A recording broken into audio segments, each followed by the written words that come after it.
There is a realm that lies between what is seen and what cannot be seen, a threshold where time holds its breath. It is neither the glow of presence nor the emptiness of absence, but the quiet current flowing beneath both. There, the divine hides not to be distant, but to be found in a way that eyes could never behold. Every silence you feel, every pause between your prayers, is that hidden doorway calling you home. In that sacred stillness, the unseen speaks without sound, and what you once called distance becomes the very place where God draws near. This is the secret chamber of unveiling the meeting point of the visible and the eternal. At the heart of all that moves, there is a still point unseen by the restless eye. It does not belong to time, nor can it be found within distance. It breathes beneath every heartbeat, behind every sound, in the quiet center of existence, where all opposites bow. Presence rises, fades, and rises again, yet this still point never shifts. It is the hidden pulse of the real, watching the dance of creation without moving at all. When the seeker approaches this stillness, all thought loses direction. The mind, once a traveler, becomes the horizon itself. There is no striving left to reach God, for reaching implies two, and here there is only one. The still point is not reached by steps, but by the surrender of motion. When the heart falls silent, the infinite reveals itself not as something seen, but as the seeing itself. Presence is the ocean. The still point is its depth. Waves rise upon its surface, naming themselves joy, sorrow, gain, and loss. Yet none disturb the calm that lies beneath. The seeker who dives beyond motion discovers this peace, not as escape, but as reality unveiled. He realizes that what he called movement was only the stillness unfolding itself in time. This still point cannot be touched, yet all things touch it. It does not hide, yet no one can claim to have found it. It does not speak, yet its silence fills every form with meaning. The saints recognize it as the secret axis upon which the universe turns, the unmoved mover dwelling inside the motion of every atom. To see it is to see God looking back. Presence is not the opposite of absence, for both dissolve here. What you call presence is the shimmering of the real through perception. What you call absence is the veil that protects you from being blinded by that same brilliance. The still point stands between them, the balance where light beholds itself, neither hidden nor revealed. When the soul enters this stillness, time ceases its rhythm. Past and future collapse into a single eternal now. The seeker no longer measures by moments, but by awareness. Each breath becomes the same breath breathed since the beginning. In that timeless space, the divine does not approach. He is already there, waiting for your movement to end. The still point is not a place, yet all places depend upon it. It is not a state, yet every state arises from it. It is the pause in the heart of motion, the silence inside the sound, the unseen presence behind the world's endless unfolding. To perceive it is to awaken from the illusion of movement, to discover that everything has always been still. When presence disappears into itself, the seeker disappears as well. There is no one left to witness the revelation, only witnessing itself. The mirror does not see its reflection, it becomes it. This is the station where language falls away, for even the word God bends its head before the mystery that cannot be named. The still point is the secret center of worship. Bowing, prostration, remembrance. All gestures of the body and spirit orbit this silent core. Every act of devotion seeks to return to that immovable heart. When the worshiper disappears in prayer, what remains is not absence but pure witnessing. The worshiper and the worshipped become one act of being.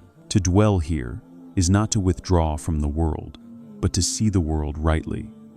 Everything continues as before, yet nothing feels separate. The rising of the sun, the falling of the rain, the laughter of light upon stone, all flow from that stillness. The mystic smiles, not because he has reached somewhere new, but because he finally sees there was nowhere to go. In the still point, the light recognizes itself through every reflection. The flower blooming, the star dying, the breath drawn and released, all are the same gesture of divine self-awareness. The one who sees this ceases to call things holy or unholy. He sees only revelation taking form and returning to formlessness. The seeker learns that presence is not an experience to be had, but a truth to be remembered. The still point whispers, "You do not find me by motion, you lose me by it. In resting, you return to your origin." The light does not move toward you, it unfolds from within you, like dawn discovering its own horizon. The still point is where every question falls silent. Who am I? Where is he? What is truth? All dissolve into a single answer that cannot be spoken. For here, there is no one to ask and no one to reply. The heart becomes both listener and voice, and the silence between them is revelation itself. Those who glimpse this station speak little afterward. Their words carry the fragrance of stillness, slow, soft, luminous. They know that the real does not need defenders or explanations. The still point defends itself by existing everywhere, quietly. It needs no argument, only awareness. Presence disappears into itself not by vanishing, but by becoming absolute. When everything is presence, the word loses meaning. This is the paradox of unity, the disappearance that is fulfillment, the silence that is full of sound. The seeker does not die. He awakens as the space through which all things live. At the still point, even love transcends its duality. There is no lover, no beloved, only the pulse of being loving itself. Love no longer seeks or yearns, it rests. The yearning that once reached outward now glows inward, steady and eternal. What began as separation ends as recognition. I was the beloved I longed for. This stillness is not emptiness, but overflowing presence. It does not end thought, it reveals its source. Every idea, every motion, every creation springs from it, like ripples from an invisible spring. The mystic feels this in his soul, the movement of the world, as the heartbeat of the divine. To know the still point is to know the secret of balance. All opposites arise from it, light and dark, gain and loss, birth and death. Yet it remains untouched. It is the silent pivot on which destiny turns, the invisible axis of mercy that keeps the universe from falling into chaos. When the seeker finally surrenders, the still point embraces him, not as guest, but as host. He realizes he never approached it. He was always within it. All his prayers were echoes of this truth. The still point did not appear. It unveiled that it had never been hidden. Presence disappears into itself, and the seeker disappears with it. Nothing remains but the endless awareness of the One, resting in the perfection of its own being. This is the stillness beyond silence, the center without circumference, the heart of all hearts, where everything ends and only the eternal remains. Every shadow is a language of light written in secret ink. It stretches across the world not as darkness, but as a whisper of the unseen. Light desires to know itself, so it casts a veil, and that veil is shadow. Without it, brightness would remain blind, seeing nothing but its own blaze. The shadow is therefore mercy, giving form to the formless and rest to the infinite gaze. The mystic learns to love the shadow, for within it, the hidden radiance breathes softly. The shade of doubt, the ache of absence, the chill of uncertainty, all are folds of divine compassion. They protect the heart from being consumed by brilliance before it is ready. Every test, every silence, every unanswered prayer is the shadow carrying the secret of light. Light alone is unbearable. It blinds the one unprepared for its truth. The shadow teaches balance, how to see without being burned, how to receive without claiming. When you find yourself surrounded by darkness, remember, the light has only stepped behind a curtain, so you may learn to sense it without eyes. The seeker often curses the shadow, calling it loss. forgetting that it is guidance in disguise. For how would he ever know light without its contrast? God reveals himself through opposites: absence, defining presence; silence, completing sound. The shadow is the language by which light teaches depth. When the soul matures, it no longer runs from the shade. It learns to dwell there quietly, listening to what the darkness hides. Then, a strange realization dawns. The shadow was never separate from the light.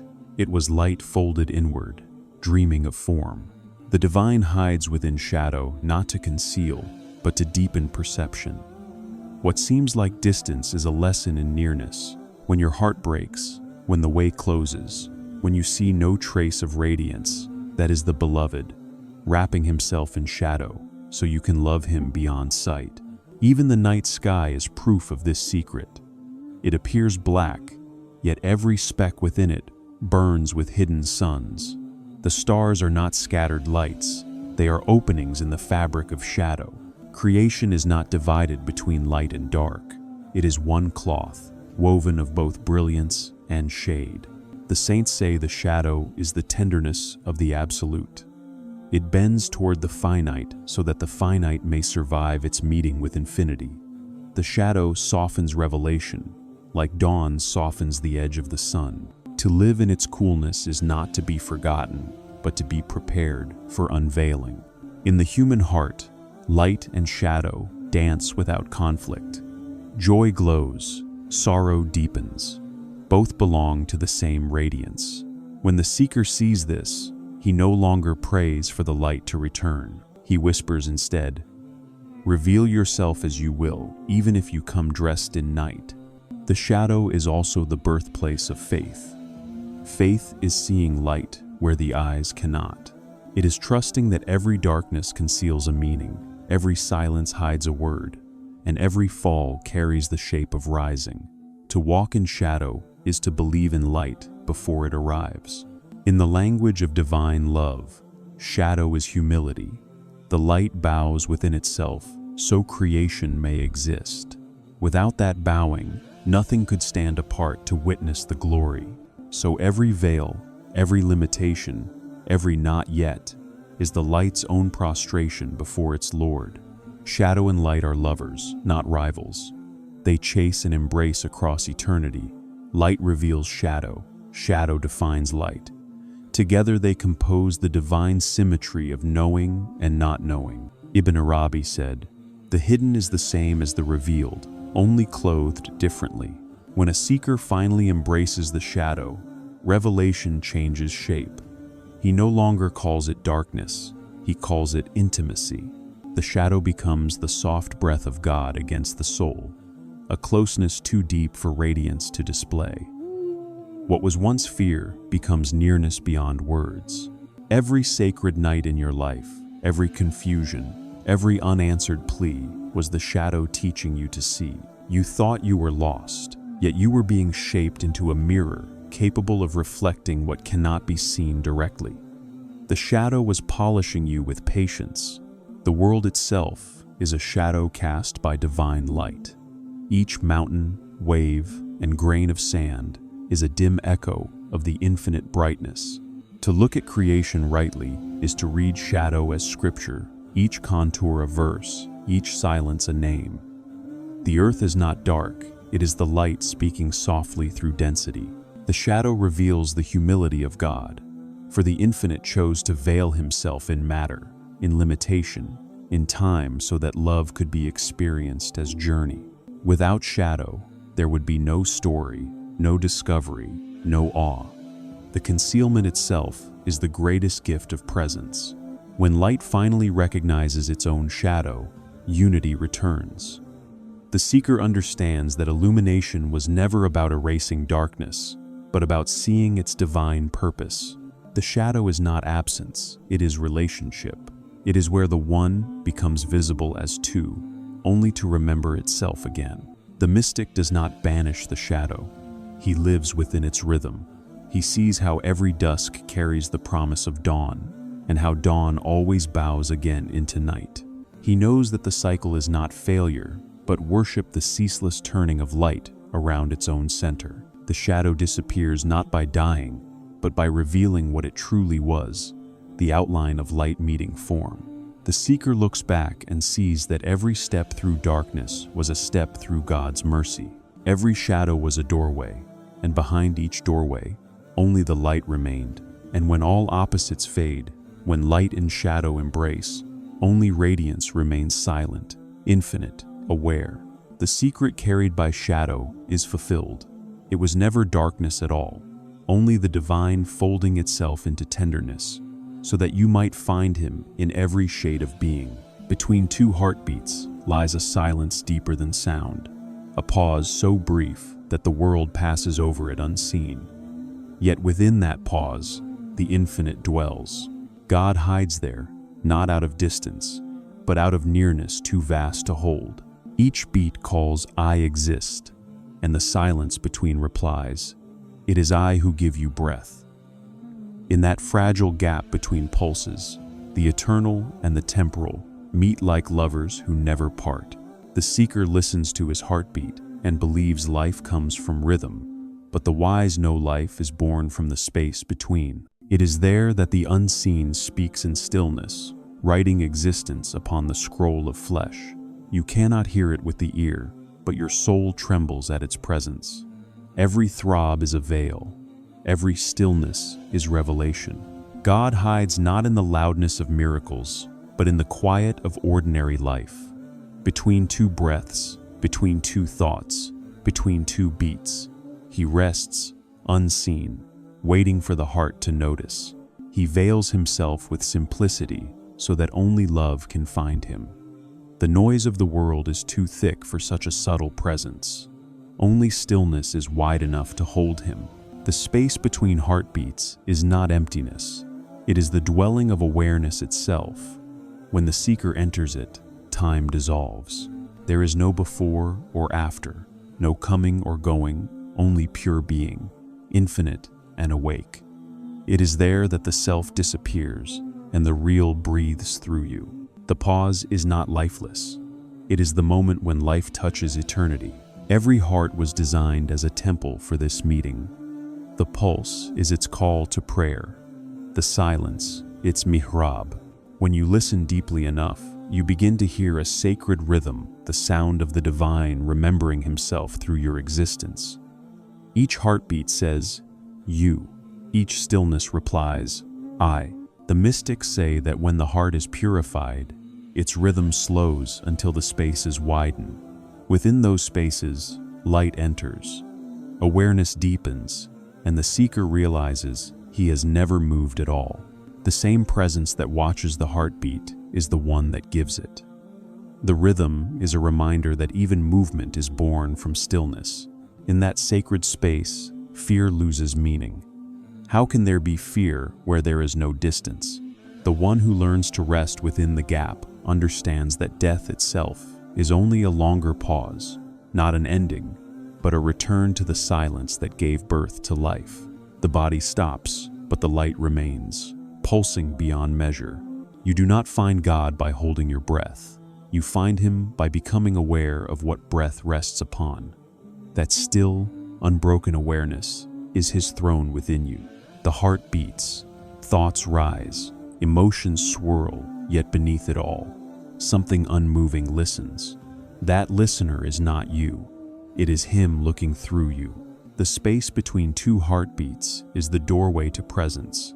It is too narrow for thought to enter, too vast for the senses to define.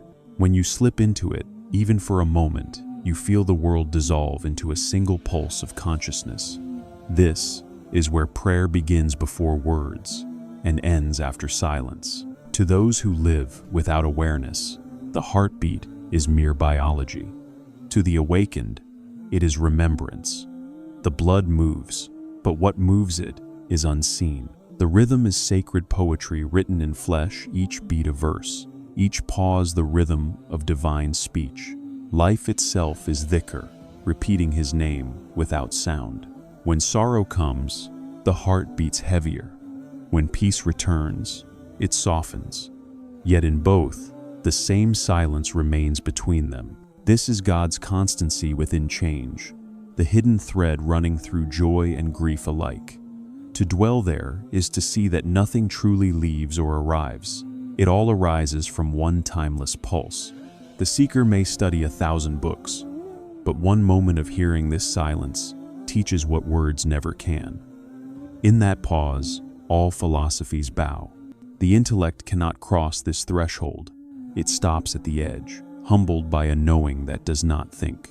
To enter the space between heartbeats is to return to the first word ever spoken, be.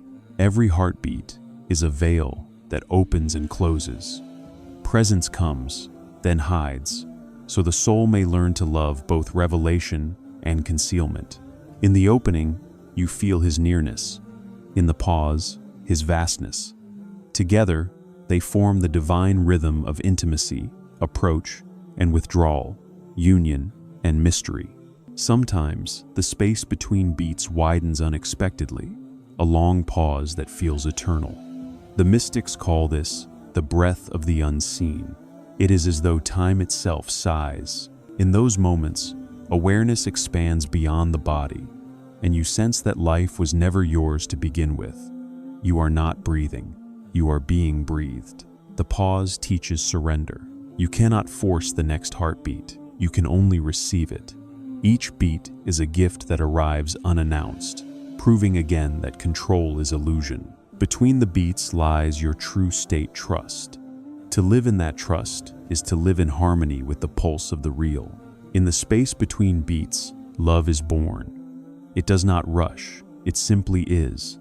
The beloved hides there so that love will never end for as long as hearts beat. The meeting continues. Every pause is a kiss of silence, every throb the beloved's reply. This is the rhythm of divine intimacy, endless and tender. When you finally notice this space, you begin to live differently. You no longer chase after presence or flee from absence. You realize both are part of the same breathing of the infinite. The world expands, yet you move within it effortlessly. For now, you walk to the rhythm of God's own pulse. The saints dwell here not in temples or deserts, but in the pause between beats. Their prayer is constant because their listening never ends. They have become the silence that hears, the stillness that breathes.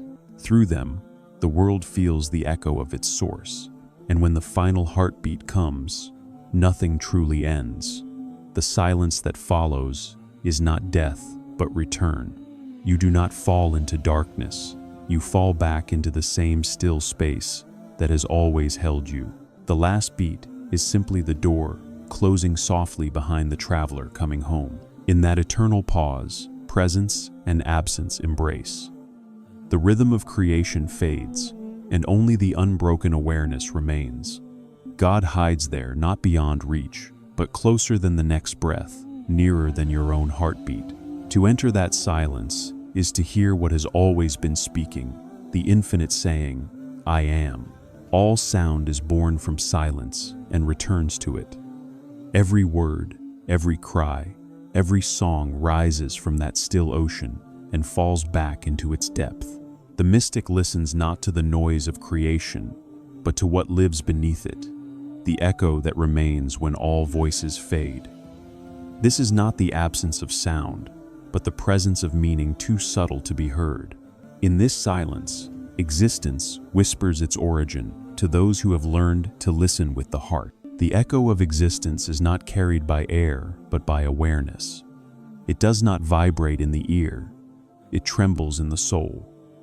When the seeker withdraws from distraction, he begins to perceive this sacred murmur.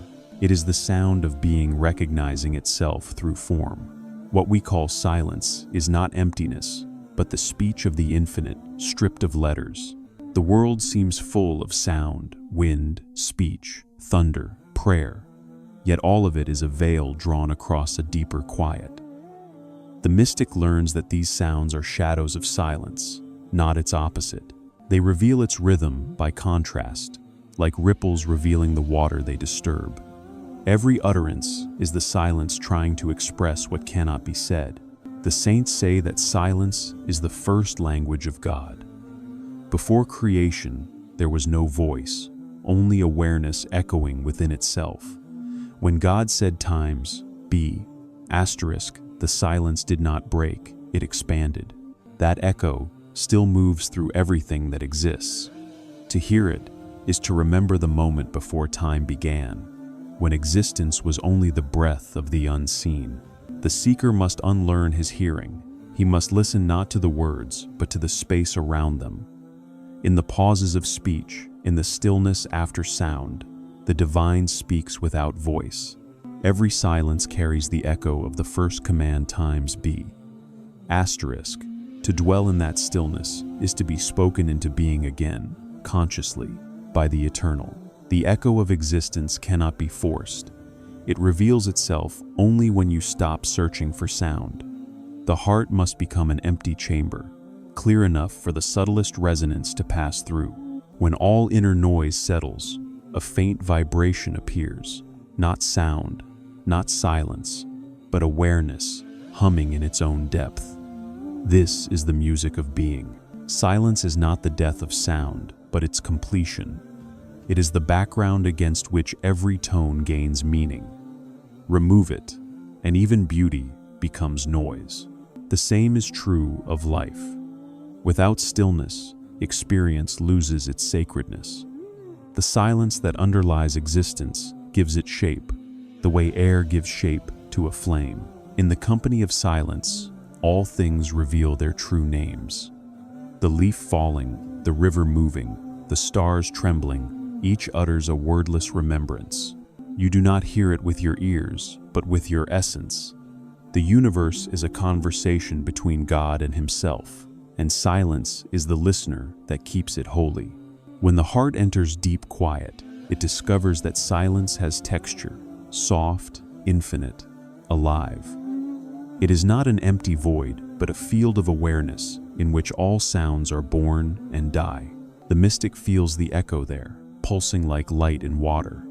Every moment of stillness becomes a doorway to the unseen. The echo of existence is what holds creation together.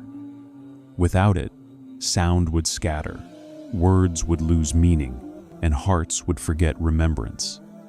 The echo carries the memory of the source, a hidden rhythm that keeps all things aligned with their origin. Even when you fall into confusion, it hums beneath your despair, guiding you home. True silence is not achieved by closing the mouth, but by quieting the self. The ego is loud, always explaining, always comparing, but when it falls silent, even for a breath, the real hearing begins. Then the world no longer speaks times to times you. It speaks times as times you, and the echo of existence flows unhindered through the hollow of your being. Sometimes the echo appears as peace, sometimes as ache. It speaks through beauty and through loss, for both are reflections of the same silence. The ache of separation is the echo calling you to return. The peace after prayer is the same echo resting in recognition. Silence gives shape to both and dissolves them into unity. The prophets and sages did not invent truth. They heard it. Their hearts were clear mirrors that caught the silent resonance of the real. They spoke in words only because the world needed language, but what they carried was beyond speech. The truest revelation is heard only in the pause between sentences, where silence unveils the meaning words conceal. In solitude, the seeker begins to hear his own existence, echoing back to him. It is not a sound, but a knowing. Asterisk, I am, because he is. Asterisk. This awareness expands until self and echo become one, the reflection returning to its source. Silence deepens until it becomes radiance, and radiance becomes remembrance. The echo teaches that all multiplicity is illusion. What you call many are merely reflections of the one sound that never ends. Existence itself is vibration, a single syllable stretched across eternity. The mystic does not seek to escape it, but to recognize it, to hear the one tone vibrating through every form and fading back into silence. When you truly listen, even noise becomes sacred. The clatter of the world transforms into worship, for it too rises from silence and returns to it. The marketplace, the storm, the ocean's roar, all are the echo of the same presence. There is no profanity in sound, only forgetfulness of its source. The seeker learns that silence is not fragile. It does not disappear when broken, it merely changes shape. Even in speech, it remains underneath, waiting, like the sky beneath the clouds. It holds all expressions without being disturbed. To live from that awareness is to be at peace within movement. The echo of existence reminds us that being alive is an act of divine speech. Each breath, each pulse, each moment of awareness is a continuation of the original command.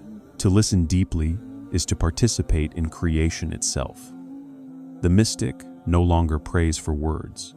He becomes the listening through which God continues to speak. The seeker realizes that silence is not what remains after sound. It is what precedes it, sustains it, and receives it again. The echo of existence is the circle of awareness around every word. To hear it is to wake from the dream of separation, to recognize that even in silence, nothing has ever stopped singing. And when the final sound fades, when all worlds fall quiet, the echo remains infinite, self-aware, serene. It is the remembrance of God within himself, the still vibration of being before beginning. The mystic who hears it becomes silence itself, the echo that listens, the listener that has no name. In that eternal hush, existence bows, and only the one remains, speaking forever without sound. There is a moment when the unseen world leans forward, touching the fabric of what you call reality. It does not come with thunder or light, but with a trembling so subtle the heart alone can feel it. The invisible crosses quietly, like dawn slipping between night and day. And in that instant, everything ordinary becomes radiant, for what was hidden no longer hides, and what was visible learns it has never been apart.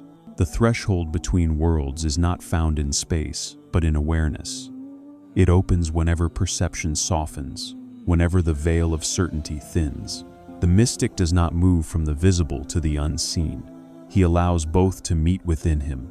His heart becomes the bridge where the infinite enters form, and form remembers its infinite source. The unseen does not visit as a stranger. It is the original inhabitant of all things. What you call matter is only its slow vibration, a veil woven from light, moving too densely to recognize itself. When you look deeply at anything, a stone, a flame, a breath, you glimpse the invisible shimmering beneath its surface, waiting to be noticed. When the invisible crosses into the seen, time slows. The senses expand beyond their edges. You do not witness a miracle, you remember one. The real does not enter, it reveals that it was already here. In that moment, the heart kneels, for it sees that the ordinary was only the infinite, wearing a mask of simplicity. Every form is a mirror, turned outward from the unseen. Each shadow, each color, each movement is the unseen making itself visible through rhythm and shape. When the seeker awakens, he no longer seeks visions beyond the world. He learns to read revelation in the dust, the wind, and the silence between words. The crossing of the unseen is not dramatic. It happens whenever love becomes selfless, whenever patience softens pain, whenever beauty draws tears instead of desire. These are the doors of perception through which the hidden passes. God does not appear from above. He unfolds from within the heart that has become still enough to see.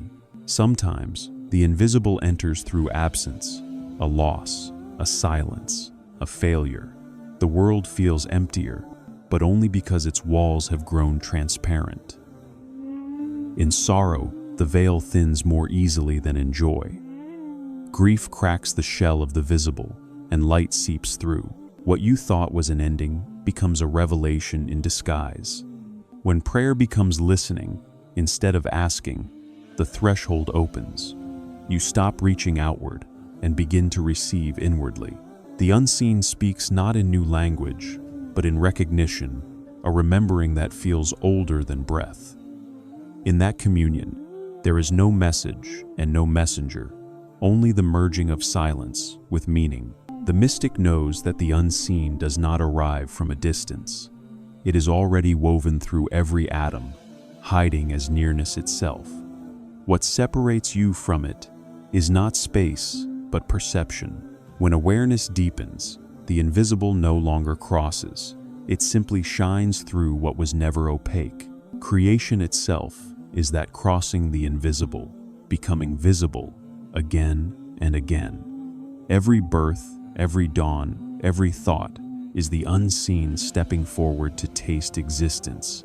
Yet the act is eternal, not past or future. The universe is a continuous unveiling, the infinite turning itself inside out to see its own face.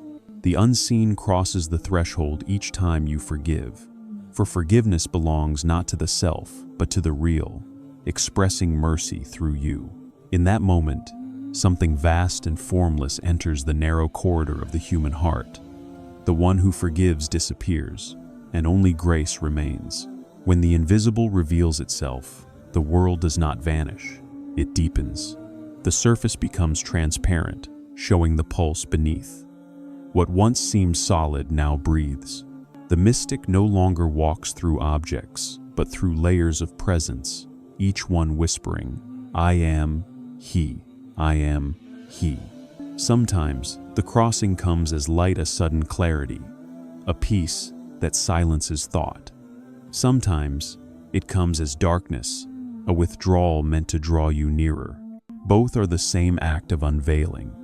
Light revealing its brilliance, shadow revealing its source. The unseen teaches through contrast, for it cannot be confined to either.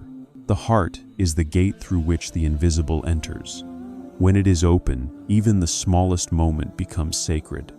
The flicker of a candle, the rustle of leaves, the hush of breath, all are divine gestures. The seeker learns that holiness is not in the object, but in the awareness that beholds it. The invisible is not something to discover, but something to remember. It crosses the threshold not when you look harder, but when you stop defining what is real. The world loosens its grip, and reality expands beyond form. Then, everything seen becomes a window instead of a wall. In the meeting of the visible and invisible, identity dissolves. You no longer stand apart as observer or observed. The one who sees and what is seen are two mirrors reflecting the same light. This is the secret Ibn Arabi spoke of, that the real sees itself through every gaze, and every gaze is his own. The crossing is constant. Only our awareness flickers. The unseen never leaves. It only withdraws our attention so we may learn to seek it again. Every breath, every thought, every heartbeat is the invisible leaning through the veil, reminding us of our origin. We do not summon it, we awaken to its presence. When the unseen reveals itself, humility blossoms. You realize how little belongs to you. Not vision, not understanding, not even being. Everything you touch, everything you love, belongs to the One, expressing Himself through your sight. The invisible crosses the threshold, and ownership dissolves. At the end of seeking, the crossing ceases to be an event. There is no longer an unseen world entering a seen one. There is only one continuous awareness wearing both faces. The door disappears because it was never real. It was the eye of perception, blinking open. The invisible continues to cross, endlessly, through every moment of existence. Each breath is the real entering creation. Each silence, the return. The mystic stands at that threshold forever, not as watcher, but as doorway itself. Through him, the infinite becomes visible, and the visible remembers it was infinite all along. The veil is the oldest mystery, a divine paradox woven from both light and shadow. It does not separate, it shapes how we see. What hides also discloses, for without concealment, vision would dissolve in endless brilliance. The veil stands as mercy between the infinite and the finite, softening revelation so the heart may receive it without being burned. In its folds, the secret of creation rests the truth that hiding is itself a form of unveiling. God veils himself not to be distant, but to be discoverable. Were he to appear without covering, no eye could bear the sight, no heart could remain. The veil is not absence, it is protection, the garment that allows the infinite to appear in forms the mind can love. Each veil is a lesson, teaching how to see the unseen through limitation. The veil takes many shapes: a face, a mountain, a verse, a silence. All are veils through which the one disguises his nearness. To the unawakened, they seem barriers. To the knower, they are invitations. Every form that conceals also points beyond itself, whispering, "I am not what I seem." The world becomes revelation in disguise. When the seeker first meets the veil, he resists it. He thinks God is hidden behind it, and he strives to tear it apart. But when wisdom matures, he learns that to destroy the veil is to destroy the mirror. The veil does not block the light, it gives it shape. Through concealment, the beloved teaches the art of subtle seeing. Concealment is divine tenderness. Too much light blinds, too much nearness overwhelms.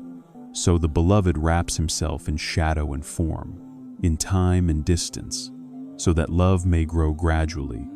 The veil is the soft mercy that makes longing possible.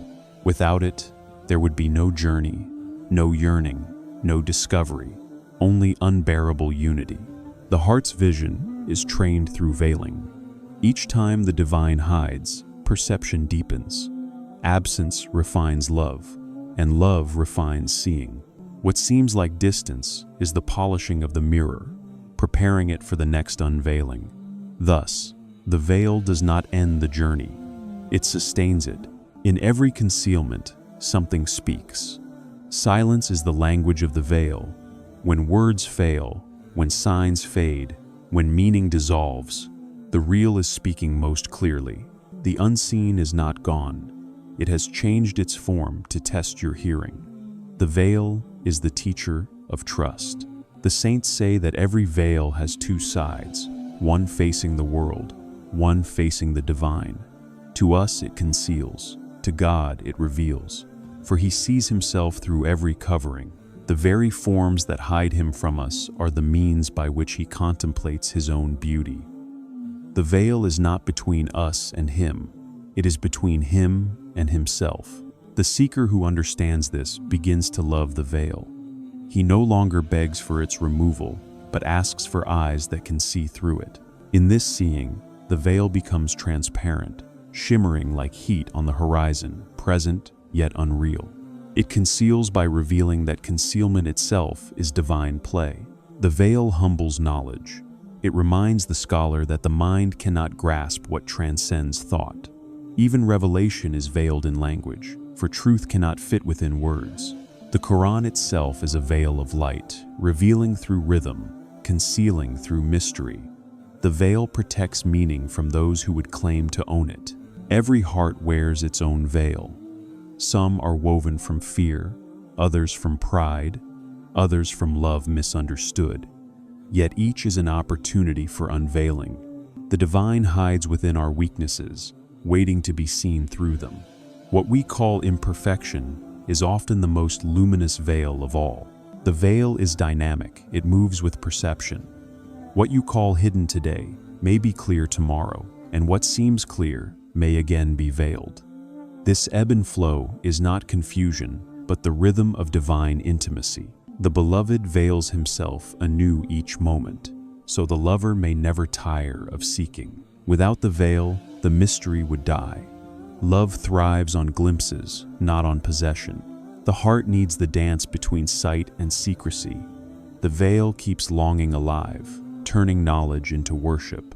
To live with veils is not to be deprived, but to be chosen for refinement. Even in Revelation, there remains veiling. When Moses asked to see God, the mountain became the veil. When Muhammad ascended beyond sight, the light itself became the covering.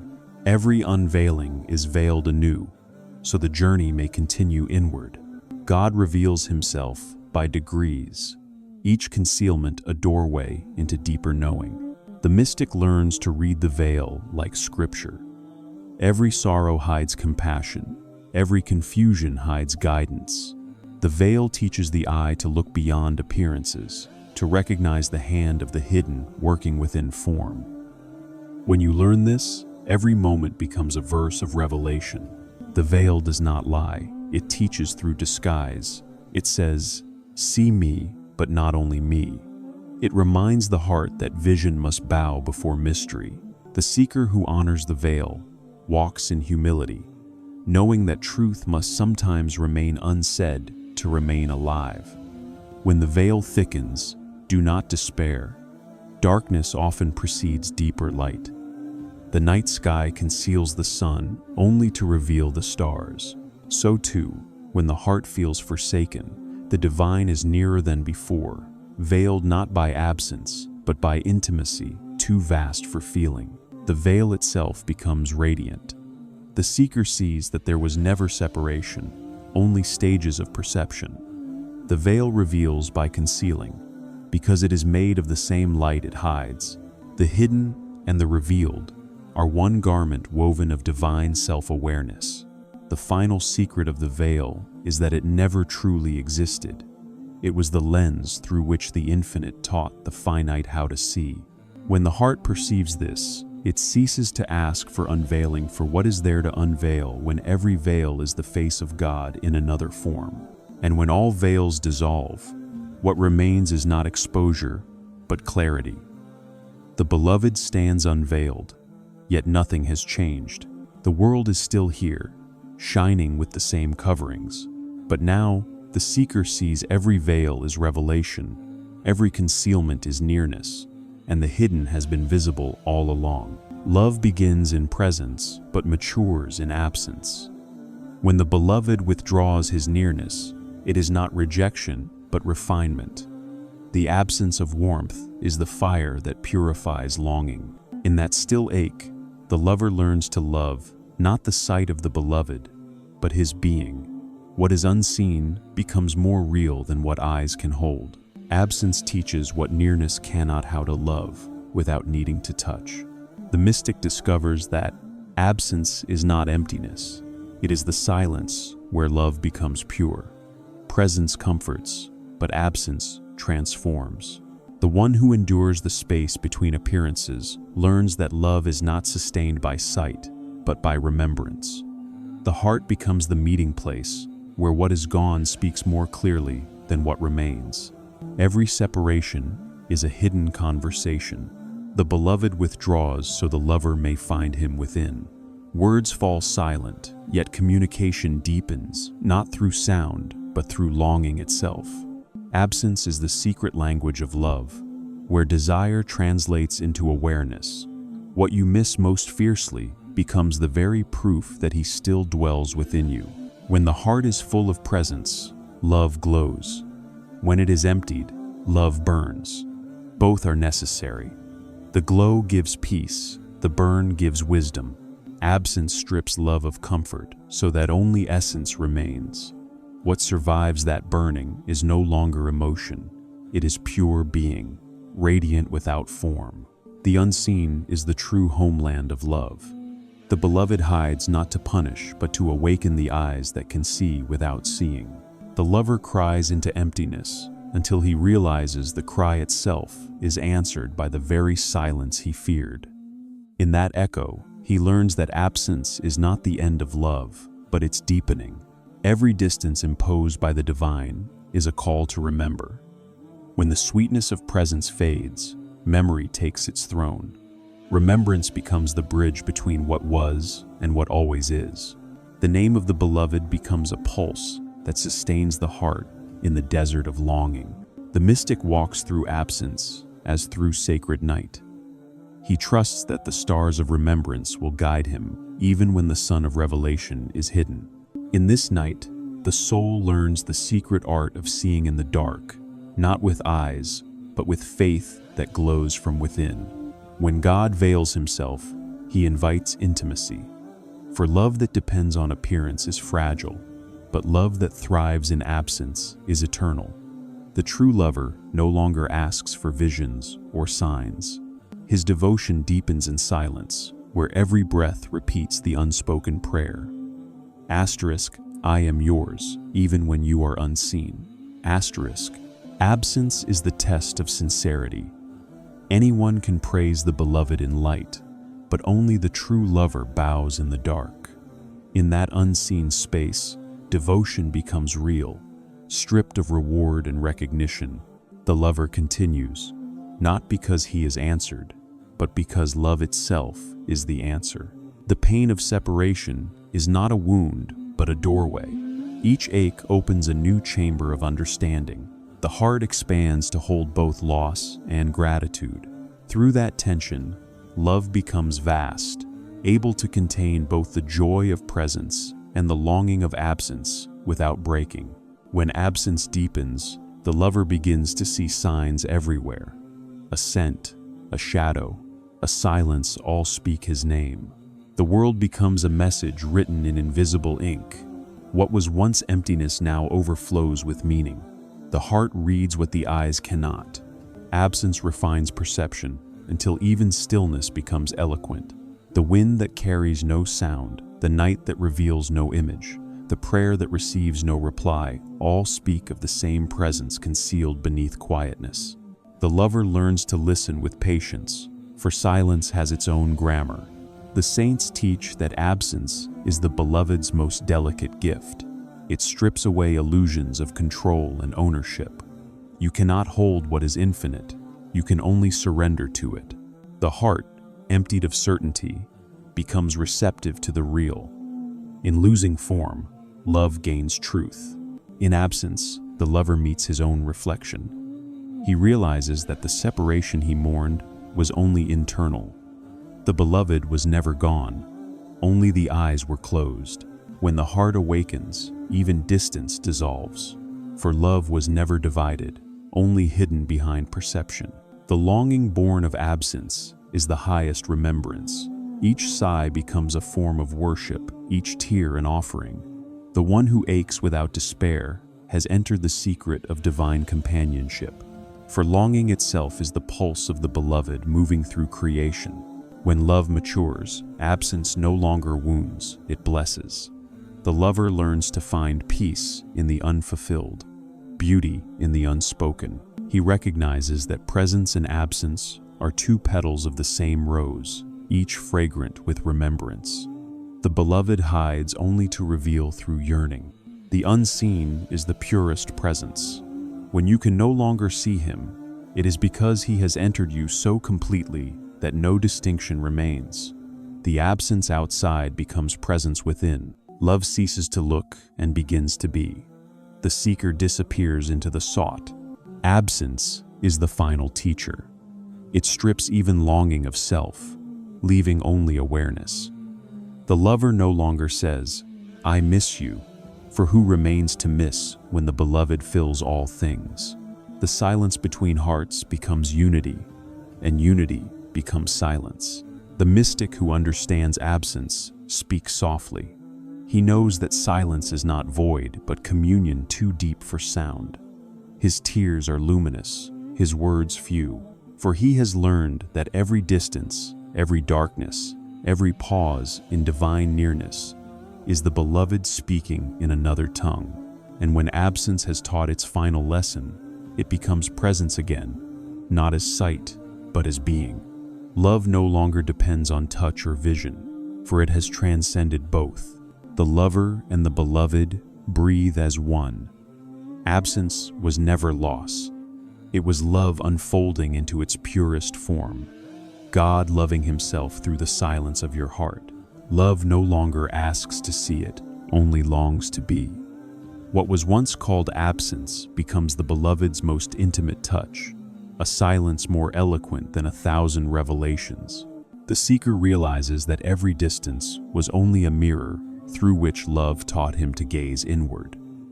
What he called loss was simply the removal of form, leaving only the essence eternal, unchanging, near. Now, the heart no longer waits. It rests.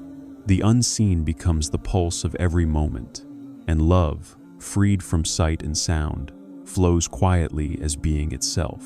The journey ends not in reunion, but in remembrance for the one who truly loves never left the beloved at all.